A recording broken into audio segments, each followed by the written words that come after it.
hawainiya. Daina gudun barewa gani na zo na ɗeba kewa. Kwantar da hankalinka zan mai gurbi na gimbiya. Ne gudun barewa soyayya ta saka ni kuka. Ba za na bi ki ba tun da kin zama hawainiya. Daina gudun barewa gani na zo na ɗeba kewa. Kwantar da hankalinka zan mai gurbi na gimbiya. Kin canza tunani sannan kin canza launi. Yaudara kike haka din kiji yayi muni.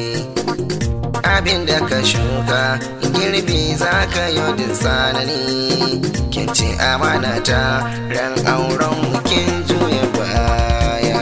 Daina gudun barewa gani na zo na ɗeba kewa. Kwantar da hankalinka zan mai gurbi na gimbiya. Ta so ni na so ta mahaifinta ya ce na turo. Ni ina ta murnar zan kora cewa goro. Zana zamta ango babu ni ba tilin sauro. An je gun ɗaurin aure suka ce mini ta juya baya.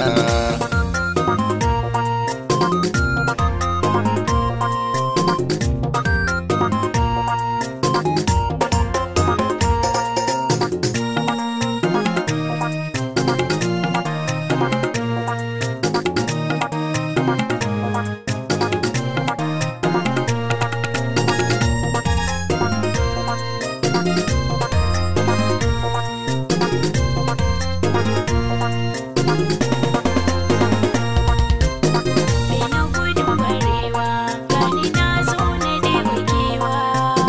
Kwantar da hankalinka zan mai gurbi na gimbiya. Na shige takaici ko abinci ban iya ci. Bani da walwala kamar ni na san bayyana kunci. In na je na kwanta idanuna ba sa iya barci. Yanda na ga rana haka nan daren za ya zo mini na sha wuya. Daina gudun barewa gani na zo na ɗeba kewa. Kwantar da hankalinka zan mai gurbi na gimbiya. Duk inda na bi jama'ar gari zance na suke. Kowa faɗi yake ta yaya ne zanawar tsake. Ita kuma tana can ta samu wani tashan take. Mai kuɗi ta samu ni talakan ta juyin baya. Daina gudun barewa gani na zo na ɗeba kewa. Kwantar da hankalinka zan mai gurbi na gimbiya. Masoya ku zo ku tausaya mun kun ji batuna. Ku yi agaji don Allah kar ku bani rana.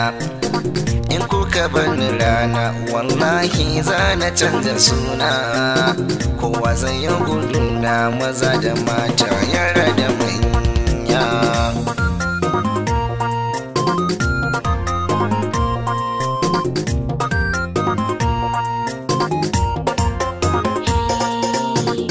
Sallama gare ka gani na zo na taimake ka. Sai ka daina kuka ungo wannan sharawayanka. Idan ka aminta daga yau za na zan matarka. Taho mu je gida kun mu ya daura auren soyayya. Na bar gudun barewa tun da kin zo ki ɗeba kewa. Allah ya sa halinki mai kyau ne ya sarauniya.